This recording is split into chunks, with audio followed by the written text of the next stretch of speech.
Good morning dear students. आशा करती हूँ आप सभी स्वस्थ होंगे।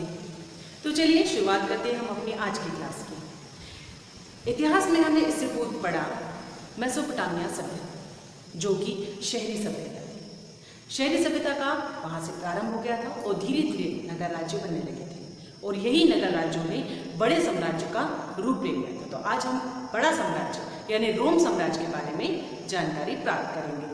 तो आज का हमारा अध्याय है अध्याय 3 महाद्वीपों में फैला साम्राज्य रोम साम्राज्य। रोम साम्राज्य की जानकारी के साधन सबसे पहले हम पढ़ेंगे कि किसके माध्यम से हमने जाना रोम साम्राज्य के बारे में। तो इसको 3 भागों में बांटा गया है: पाठ्य सामग्री, अभिलेख दस्तावेज और पुरातात्विक दस्तावेज या पुरातात्विक अवशेष। पाठ्य सामग्री के अंतर्गत जानते हैं हम वर्ष वृत्तांत, समकालीन पत्र, व्याख्यान और प्रवचन। सबसे पहले मैं बताती हूँ आपको वर्ष वृत्तांत। वर्ष वृत्तांत वो थे जो उस समय के जो राजा हुआ करते थे, वो प्रत्येक वर्ष की जानकारी वर्ष वृत्तांत के अंतर्गत लिखवाते थे। यानी पूरे एक वर्ष में जो भी घटनाएं, जो भी महत्वपूर्ण तिथियां या जो भी जानकारी होती थी वो उस वर्ष वृत्तांत में लिखवाते थे। उसके माध्यम से जो हमें प्राप्त हुई, उसके माध्यम से भी हमने जाना।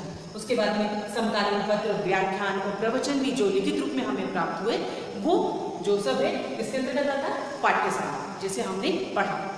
उसके बाद दूसरा अभिलेख दस्तावेज। अभिलेख आपको पूर्व में बता चुकी हूँ क्या होते हैं।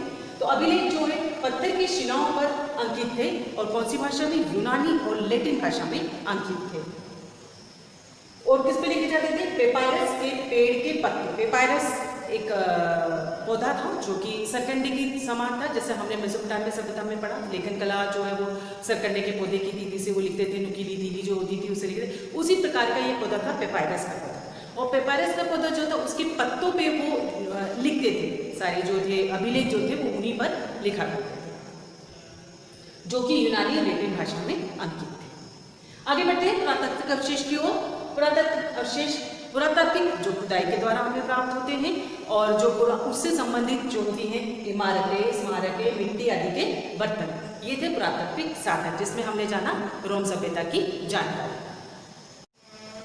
तो बच्चों आगे जाने की रोम की भौगोलिक स्थिति यानी क्षेत्र के अनुसार रोम कहाँ तक फैला हुआ है। इसे मैं पूर्व में बता चुकी हूँ। 3 महाद्वीपों के बीच में ये रोम साम्राज्य जो है वो फैला हुआ है। कौन कौन से 3 महाद्वीप? एशिया, अफ्रीका और यूरोप। वर्तमान में रोम जो है आधुनिक इटली में स्थित है। रोम यूरोप, पश्चिमी एशिया, उत्तरी अमेरिका में फैला हुआ है। यानी तीनों जो है महाद्वीपों में ये रोम साम्राज्य फैला हुआ है। भूमध्य सागर में स्थित है, यानी चारों ओर से तीनों समुद्र से घिरा हुआ है भूमध्य सागर के मध्य। और टाइबर नदी के जो है इसके मध्य बहती है टाइबर नदी। याद रखेंगे शब्द को, टाइबर नदी जो है वो उसके मध्य बहती है और उसी के समीप जो है रोम साम्राज्य बसा हुआ है। वो हम जानते हैं रोम साम्राज्य का प्रारंभिक इतिहास। प्रारंभ में किस प्रकार से रोम जो था और किस प्रकार से आगे वो साम्राज्य का रूप लिया उसने। तो प्रारंभ में देखें, प्रागैतिहासिक काल में चले या प्रागैतिहासिक युग में चले तो रोम जो था एक छोटा सा गांव था और उसी गांव को मिलाकर लैटिन जाति के लोगों ने रोम को मिलाकर एक संघ की स्थापना कर दी थी। फिर उसके बाद में जिसे कहा गया सेप्टिमोनिटियम, यानी लीग ऑफ 7 हिल्स, यानी 7 गांवों का एक संघ बना गया था।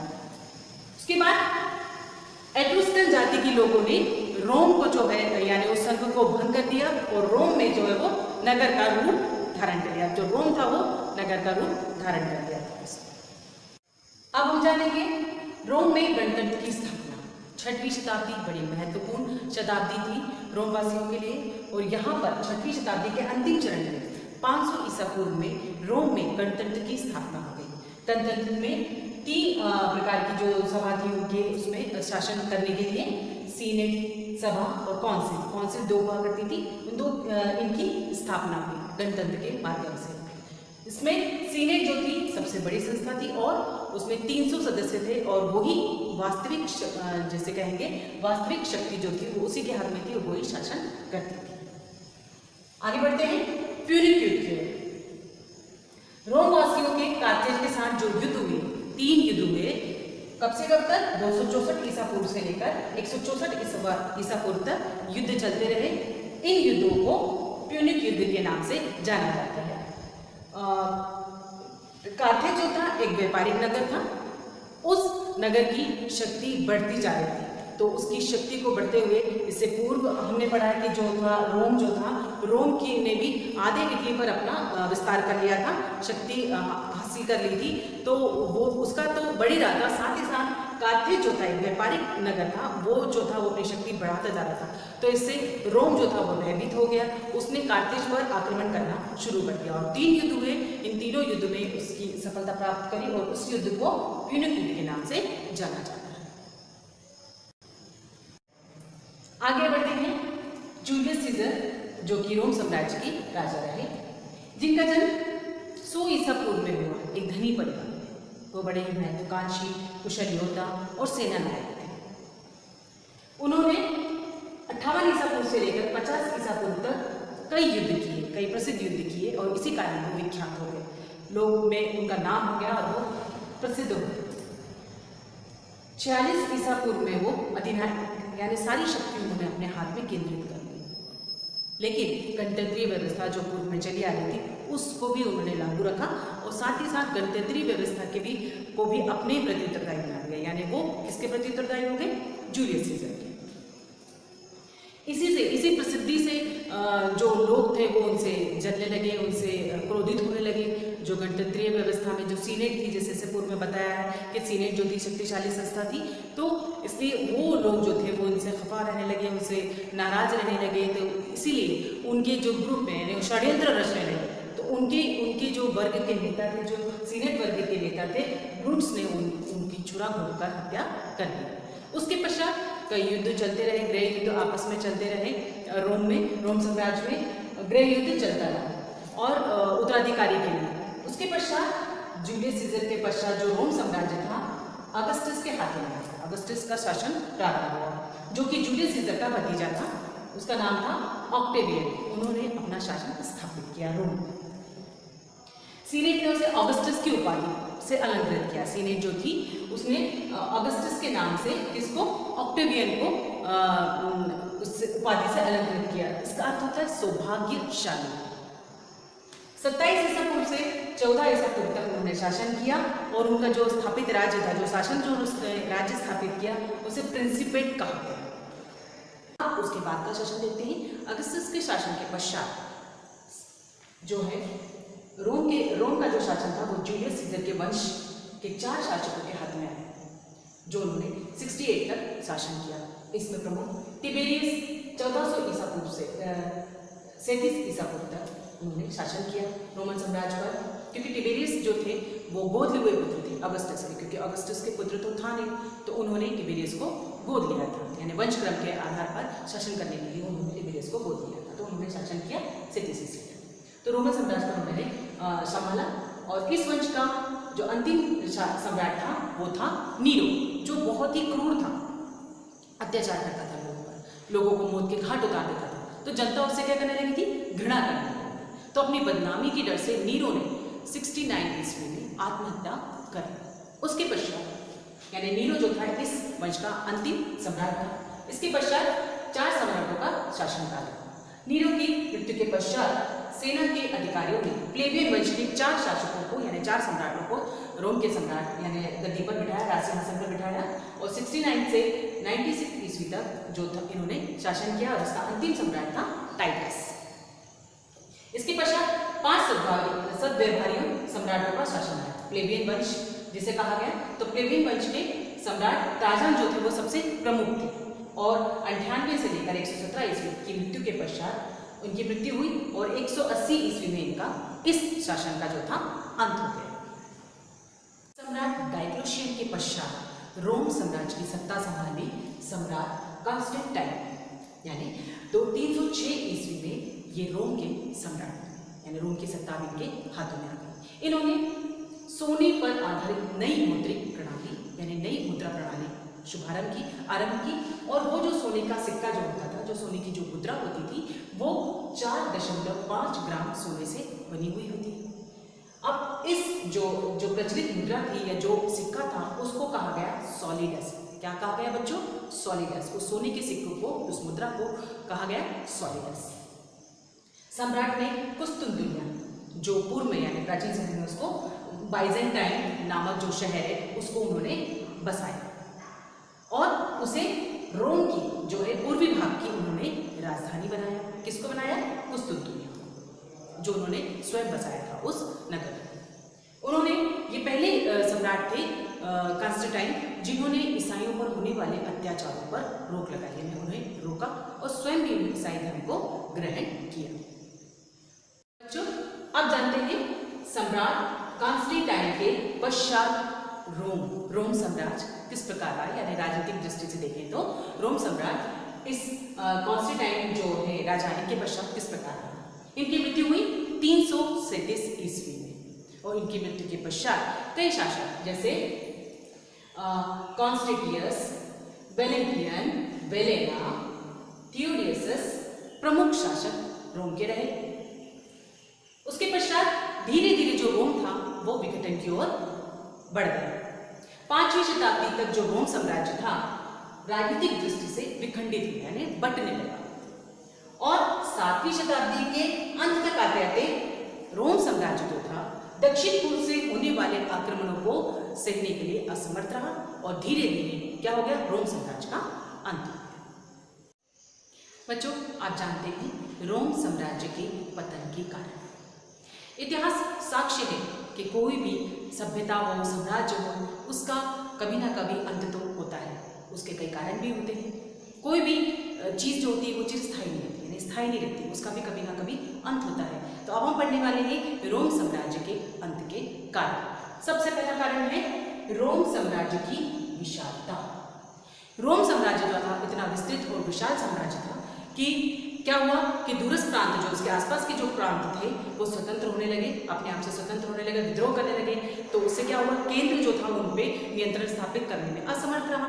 इसको देखा जाए उसके बाकी प्रांत भी जो थे वो स्वतंत्रता के लिए लड़ने लगे, संघर्ष करने लगे। इसलिए धीरे धीरे जो है रोम का पतन शुरू हो गया। उसके बाद दूसरा कारण है सम्राटों की साम्राज्यवादी नीति। साम्राज्यवादी नीति यानी अपने साम्राज्य को बढ़ाने की नीति। तो कई सम्राट जो रहे रोम के साम्राज्यवादी नीति को अपनाया उन्होंने और निरंतर युद्धों में वो रहे, आसीन रहे, मतलब रहे, निरंतर युद्ध करते रहे। तो निरंतर युद्धों से क्या हुआ? रोम की सामाजिक और आर्थिक स्थिति को क्षति पहुंची और जो विकास कार्य थे, यानी युद्ध पर ही ध्यान दे रहे थे, तो विकास कार्य जो थे वो रुक गए। तीसरा कारण सम्राटों की निरंकुशता।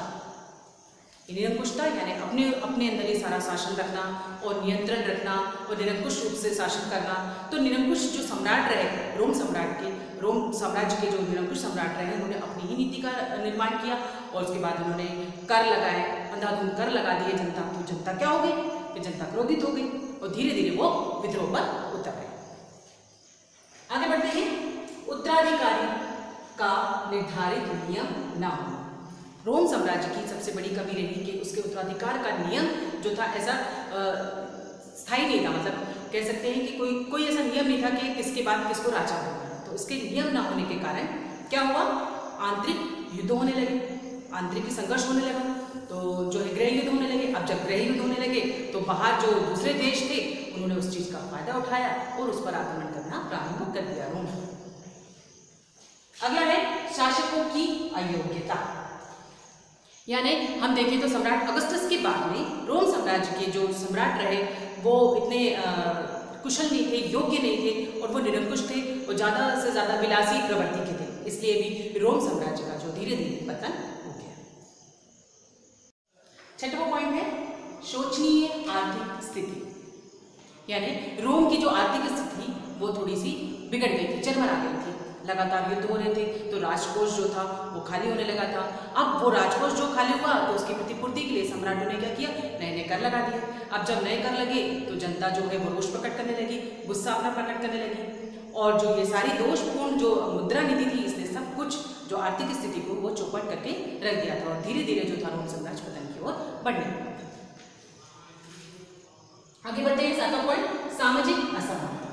सामाजिक असमानता देखें हम तो जो समाज जो था, जो कुलीन वर्ग था, उनके पास में धन था, ऐश्वर्य था, वैभव था, और वो क्या करते थे, जो निम्न वर्ग था, जो निर्धन वर्ग था, उनके ऊपर अत्याचार करते रहते थे और उनका शोषण करते रहते थे। इससे क्या हुआ, जो कुलीन वर्ग था वो तो अपने धन और बढ़ाता रहा, और जो निर्धन वर्ग था वो धीरे धीरे और गरीब होता रहा। तो इसलिए इस स्थिति में क्या हुआ, वर्ग संघर्ष पैदा हो गया, रोष उत्पन्न हो गया जनता में। तो इस तरह से धीरे धीरे जो है रोम का वो पतन का कारण बना। ये आगे बाह्य आक्रमण, हमने देखा कि रोम साम्राज्य में जो है कई गृह युद्ध हुए, तो उस गृह युद्ध के परिणाम स्वरूप जो है बाह्य आक्रमण हुए। बाह्य आक्रमण के कारण क्या हुआ, धीरे धीरे जो रोम साम्राज्य था वो विघटन की ओर बढ़ गया। तो इस प्रकार से हमने देखा ये सारे कारण, जिसके कारण क्या हुआ, रोम साम्राज्य जो था वो समाप्त हो गया और उसका पतन हो गया। अब जानते हैं सभ्यता एवं संस्कृति। रोम सभ्यता, रोम समाज किस प्रकार था। तो समाज जो था वो 3 श्रेणियों में बटा हुआ था, 3 भाग में बटा हुआ था। समाज के लोगों को 3 भागों में बांट दिया गया था। 3 वर्ग थे। पहला था उच्च वर्ग अथवा अभिजात वर्ग। पहला वर्ग क्या था, उच्च वर्ग अथवा अभिजात वर्ग। दूसरा वर्ग था मध्यम वर्ग। तीसरा था निम्नतर वर्ग। तो सबसे पहले जानते हैं हम उच्च वर्ग के बारे में। उच्च वर्ग या अभिजात वर्ग जो था वो उसमें जो है सीनेटर और अश्वारोही वर्ग शामिल थे, यानी उच्च कुलीन धनी लोग इसमें शामिल थे। सीनेटर मतलब पेट्रस कहा जाता है, पेट्रस का मतलब होता है पिता, और अश्वारोही वर्ग को इक्वाटस कहा जाता था। और ये जो थे समाज में इस वर्ग का अग्रणी स्थान था, यानी सबसे ऊंचा स्थान था, और इन्हें उच्च पदों पर, न्यायिक पद हो चाहे वो धार्मिक पद हो, जैसे सेना नायक आदि में शामिल किया जाता था, यानी इनकी स्थिति समाज में बेहतर थी। मध्य वर्ग देखें, दूसरा वर्ग जो था वो मध्यम वर्ग था। मध्यम वर्ग के अंतर्गत प्रशासन में सेवा कार्य करने वाले, यानी प्रशासन और सेवा से जुड़े हुए लोग जो थे इसमें शामिल थे, जैसे समृद्ध व्यवसायी जो होते थे, जो व्यवसाय करते थे, कृषक थे, और सरकारी सेवाओं पर ये पूरी तरह से निर्भर रहा करते थे। तीसरा वर्ग निम्नतर वर्ग। ये निम्नतर वर्ग की स्थिति थोड़ी सी चिंताजनक थी, दयनीय स्थिति। निम्नतर वर्ग में इसकी संख्या भी ज़्यादा थी, ज़्यादातर लोग इसी वर्ग में शामिल थे। ये ग्रामीण, श्रमिक और जो जागीरों में सेवा कार्य करते थे, औद्योगिक संस्थानों में काम जो करते थे, श्रमिक आदि जो थे इसके अंतर्गत आते थे। आगे बढ़ते हैं सामाजिक विषमता। सामाजिक विषमता व्याप्त थी रोम साम्राज्य में, यानी हम देख रहे हैं कि 3 वर्ग हैं, तो इन 2 वर्गों में, यानी उच्च वर्ग में और मध्यम वर्ग के पास में धन अधिक होता था, और जो निम्न वर्ग था उनके पास में धन की कमी के कारण, गरीबी के कारण बहुत ही क्या होती थी, कठिनाई भरा इनका जीवन हुआ करता था। यानी 2 वर्ग जो है विषमता जो थी इसमें व्याप्त थी। आगे बढ़ते हैं पारिवारिक जीवन और महिलाओं की स्थिति। परिवार जो होते थे वो एकल परिवार होते थे और सीमित परिवार होते थे, यानी ज़्यादा लोग शामिल नहीं होते थे इसमें। उसके बाद में जो पितृ प्रधान थे, परिवार जो था वो पितृ प्रधान था। महिलाओं की स्थिति ठीक नहीं थी, लेकिन अगर हम अधिकारों के मामले में देखें तो तलाक भी जो था वो मान्य था, और उसके बाद में उनको पिता से जो संपत्ति भी प्राप्त हो जाती थी। आखिरी पॉइंट देखते हैं हम इसमें, रोम समाज में साक्षरता। साक्षरता यानी शिक्षा किस प्रकार थी। रोम समाज में जो है शिक्षा हम देखें तो काम चलाओ थी, मतलब इतनी शिक्षा व्याप्त थी लोगों में, यानी उच्च वर्ग के लोग जो थे वो शिक्षित थे, और इतना है कि वो अपना शासन का कार्य कर सके, इतनी ही शिक्षा वहाँ पर थी। अब जानते हैं रोमन साम्राज्य में दास प्रथा। दास प्रथा जो थी रोमन साम्राज्य में अपनी चरम सीमा में थी, यानी दास प्रथा बहुत ज़्यादा मानी जाती थी। यानी दासों को एक संपत्ति के रूप में, यानी धन के रूप में माना जाता था, यानी जिसके पास ज़्यादा दास होते थे वो धनी होता था, और उन दासों को मौलिक अधिकारों से वंचित किया जाता था, यानी पूरी तरह से उनको पीड़ित किया जाता था। उनके लिए सर्वस्व शब्द का प्रयोग किया जाता था। दासों के लिए कौन सा शब्द का प्रयोग किया जाता था, सर्वस्व शब्दों के लिए शब्द प्रयोग किया जाता था। पूंजी निवेश के रूप में देखते थे उनको, यानी दासों को खरीद कर उनको बेचा जाता था, बाजारों में खरीदा जाता था और उनको बेचा जाता था। उच्च वर्ग यानी अभिजात वर्ग जो था वो उनसे कृषि कार्य करवाता था। दासों से क्या करवाता था, कृषि कार्य करवाता था। मालिकों का कठोर नियंत्रण होता था अपने दासों पर, और वो उनसे मनमाना काम करवाते थे। और एक और चीज़ करते थे, जो अभिजात वर्ग के लोग थे अपने दासों के साथ में, एक इलाके के दासों को वो एक साथ नहीं रखते थे, ताकि वो उनमें आपस में बातचीत ना हो और वो क्या ना करें, गुटबाजी ना करें। उनको एक ही भाषा प्रयोग करने वाले लोगों को भी एक साथ नहीं रखते थे, अलग अलग भाषा प्रयोग करने वालों के साथ में रखते थे ताकि वो आपस में बातचीत ना कर सकें, कुछ गुटबाजी ना करें। और उनका कोई अपना नाम नहीं होता था, उनकी कोई पहचान नहीं होती थी, मालिक ही जो था उनको उनका नाम देता था और वही उनकी पहचान होती थी। इस तरह से हम देखें कि दास प्रथा बहुत ही ज़्यादा प्रचलित थी और दासों के ऊपर जो था उच्च वर्ग जो था बड़ा ही नियंत्रण रखता था और उन पर अत्याचार करता था। जानते हैं रोम साम्राज्य के शहरी केंद्र, बड़े बड़े रोमन साम्राज्य के अंतर्गत जो बड़े बड़े नवीन नगरों की स्थापना हुई थी, तो उसमें कौन थे प्रमुख? रोम, सिकंदरिया, कार्थेज, एंटीओक, कुस्तुंतुनिया, ये बड़े शहर थे। बड़े शहरों में इनका नाम आता था। शहरी केंद्र जो थे प्रशासनिक तौर पर नगर राज्यों के रूप में केंद्रीय शासन में प्रमुख अंग होते थे, यानी केंद्रीय शासन के ये प्रमुख अंग होते थे और ज़्यादा से ज़्यादा काम जो है इन्हीं शहरों में होता था, चाहे वो व्यापारिक हो या प्रशासनिक। आम लोगों का शहरी जीवन के प्रति आकर्षण था। आम लोग जो नगरों में निवास नहीं करते थे या आसपास के क्षेत्रों में निवास नहीं करते, इन बड़े शहरों में निवास नहीं करते थे, तो उनका आकर्षण इन बड़े शहरों की तरफ ज़्यादा रहता था। क्यों रहता था? क्योंकि नगर जो रहते थे वो सुरक्षित होते थे, बाहरी आक्रमण से सुरक्षा रहती थी, उसमें ऐसे प्रबंध किए जाते थे, सुरक्षा प्रबंध। फिर नागरिक कई सुविधाएं उन्हें प्राप्त होती थी, जैसे आवागमन आदि, आने जाने की उन्हें सुविधा थी। और बड़े बड़े स्नान गृह होते थे, तो वो एक जो रोम की एक विशेषता थी, इसके प्रति भी लोग जो थे वो आकर्षित होते थे कि हम जाकर नगरों में निवास करें। फिर व्यापारिक वर्ग के लिए सुविधा थी, यानी कई प्रकार की जो उनको व्यापार से संबंधित जो आवागमन है या जो भी सुविधाएं थी वो नगरों में थी, इसलिए व्यापारिक वर्ग तो ज़्यादा से ज़्यादा नगरों में निवास करता था। तो और इसके अलावा भी मनोरंजन के साधन थे, तो इसलिए जो भी नगरों में, जो बड़े बड़े नगरों में नहीं रहते थे, तो वो नागरिक जो थे इसके प्रति आकर्षित होते थे और नगरों की ओर आते थे। आर्थिक गतिविधियां देखें, आर्थिक दृष्टि से देखें हम, रोम का जो आधारभूत ढांचा था, जो बेसिक जो था, वो बहुत ही सुदृढ़ था, यानी आर्थिक रूप से हम देखें तो मजबूत था रोम साम्राज्य। बंदरगाहों, खानों, खदानों, ईंट भट्टे एवं जैतून की तेल की जो है बड़ी बड़ी फैक्ट्रियां थी रोम साम्राज्य में।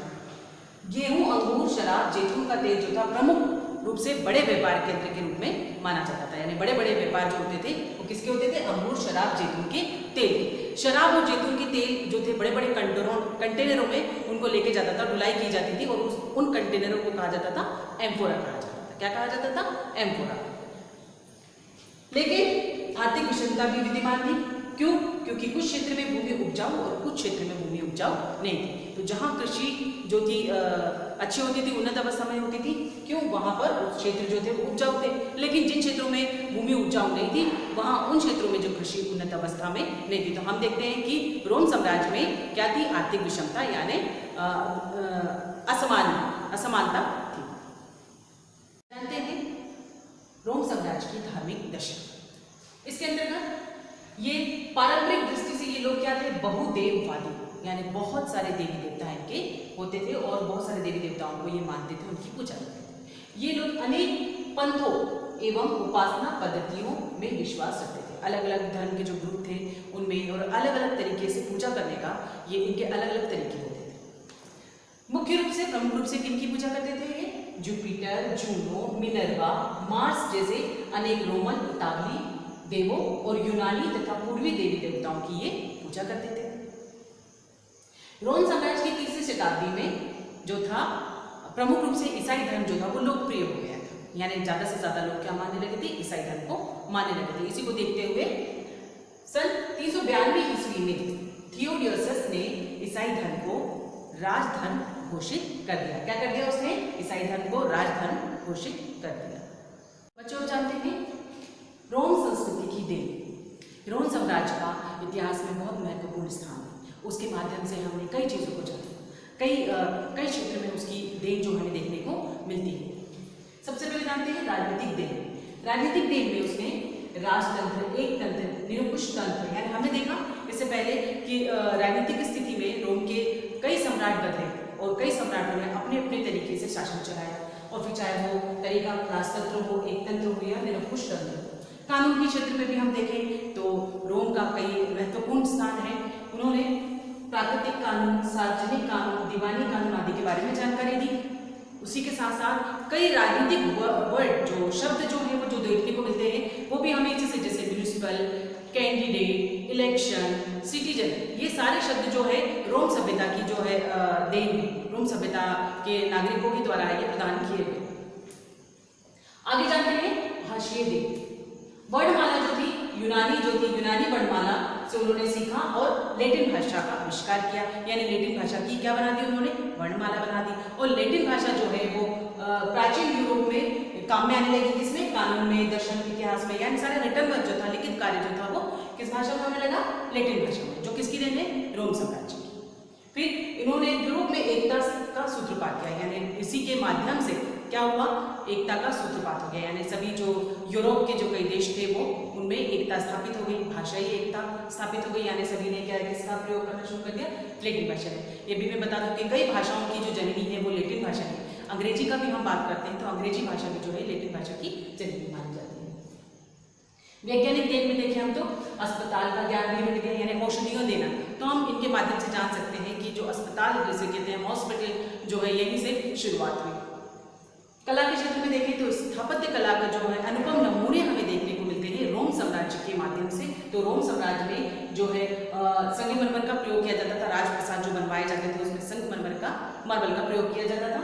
उसके बाद कई सम्राटों ने आम नागरिकों के लिए सार्वजनिक गृह, स्नान गृह और व्यायामशाला यानी जिम आदि का निर्माण करवाया, जो आम नागरिक उसकी सुविधा वो उठा सके। तो प्यारे बच्चों, आज हमने पढ़ा 3 महाद्वीपों में फैला साम्राज्य रोम साम्राज्य, जो कि बड़ा ही विस्तृत साम्राज्य था। चलिए फिर से हम रिकॉल कर लेते हैं कि हमने क्या क्या इसके माध्यम से पढ़ा इस पाठ के अंतर्गत। सबसे पहले हमने जाना रोम साम्राज्य को जानने के साथ कई साधन हमें प्राप्त हुए, पाठ्य सामग्री, अभिलेख और पुरातात्विक अवशेष। पाठ्य सामग्री है ज्यादातर किस पर लिखी जाती थी, पेपायरस के पौधा है उसके पत्तों पर रोम साम्राज्य के लोग जो वो लिखा करते थे, तो वो हमें पाठ्य सामग्री प्राप्त हुई है। फिर अभिलेख हमें कई शिलाओं पर लिखे हुए प्राप्त हुए, फिर पुरातात्विक अवशेष हमें जो है बर्तन आदि हमें प्राप्त हुए, जिससे हमने जाना रोम साम्राज्य के।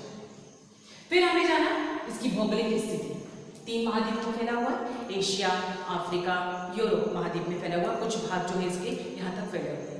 साथ ही साथ भूमध्य सागर के मध्य समुद्र तीनों ओर से समुद्र से घिरा हुआ है, और टाइगर नदी के पास में रोम साम्राज्य जो है वो, रोम नगर जो है वो बसा। प्रारंभिक इतिहास में हमने देखा कि लेटिन जाति के लोगों ने 7 गांव मिलाकर एक संघ निर्माण किया। उस संघ का नाम था सेप्टिमोनिटियम, जिसका अर्थ होता है लीग ऑफ सेवन, इसके नाम से उसको भी जाना जाता है।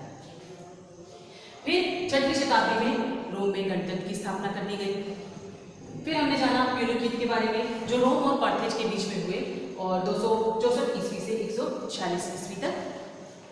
फिर जूलियस सीजर, ऑगस्टस, सम्राट डायक्लिशियन, कॉन्स्टेंटाइन, इन सम्राटों के बारे में हमने जाना, इन्होंने कब से कब तक शासन किया रोम साम्राज्य पर, और बड़े महान सम्राट रहे। लेकिन 7वीं शताब्दी में हमने ये भी जाना कि रोम साम्राज्य का पतन हो गया, अंत हो गया। पतन के कारण हमने जाने विशालता, साम्राज्यवादी नीति, सम्राटों की निरंकुशता, सम्राटों की अयोग्यता, सामाजिक असमानता यानी समाज में असमानता थी, उच्च वर्ग जो था वो निम्न वर्ग को पीड़ित करता था। तो इस तरह से हमने देखा पतन के कई कारण रहे, विशाल साम्राज्य रहा, साम्राज्यवादी नीति रही, यानी साम्राज्य को बढ़ाने के कारण युद्ध में उलझा रहा रोम साम्राज्य। इस तरह से हमने देखा कि ये जो रोम साम्राज्य था उसका पतन। फिर सामाजिक संरचना हमने जानी कि समाज कितने वर्ग में बटा था, 3 वर्ग में बटा हुआ था। कौन कौन से, अभिजात, मध्यम और निम्नतर वर्ग। अभिजात और मध्यम वर्ग की स्थिति, आर्थिक स्थिति फिर भी ठीक थी, लेकिन निम्नतर वर्ग जो था गरीबी से बड़ी विषमता में फंसा हुआ था, यानी अपनी कठिनाइयों से घिरा हुआ जीवन उनका हुआ करता था। फिर हमने जाना प्रमुख शहर के बारे में। कई प्रमुख शहर जो महत्वपूर्ण शहर थे जो बनाए गए वो थे कुस्तुनतुनिया, सिकंदरिया आदि, कई बड़े बड़े नगर। शक्तिशाली आर्थिक ढांचा हमने देखा कि जो आर्थिक स्थिति थी उसकी बहुत मजबूत थी। प्रमुख रूप से जैतून का तेल, अंगूरी शराब और गेहूं का क्या किया जाता था, व्यापार किया जाता था। बड़े बड़े कंटेनरों में भरकर भेजा जाता था दूसरे देशों में जैतून का तेल। फिर हमने जाना धार्मिक स्थिति, यानी धार्मिक किस प्रकार की धर्म को मानते थे ये लोग बहुदेववादी थे, यानी बहुत सारे देवी देवताओं की ये पूजा करते थे, आराधना करते थे। फिर जो है 3वीं शताब्दी में ईसाई धर्म का जो है वो प्रचार शुरू हो गया था, यानी ईसाई धर्म लोगों ने मानना शुरू कर दिया था। फिर दास प्रथा के बारे में जाना हमने कि दास प्रथा यहाँ पर एक आर्थिक स्थिति को, मजबूत स्थिति को बताता था। अगर जिनके पास में दास होते थे तो वो उनकी आर्थिक स्टेटस को बताता था कि हाँ भाई ये इनके पास में दास है, और जो मालिक होता था वो दासों के साथ में अच्छा व्यवहार नहीं करता था, उनसे सभी तरह के कार्य को करवाता था, उनको पीड़ित करता था। तो बच्चों, आज हमने जाना रोम साम्राज्य के बारे में। तो आशा करती हूँ आप सभी को बहुत अच्छे से ये पाठ समझ में आया होगा और आपने ध्यानपूर्वक सुना और समझा होगा। धन्यवाद।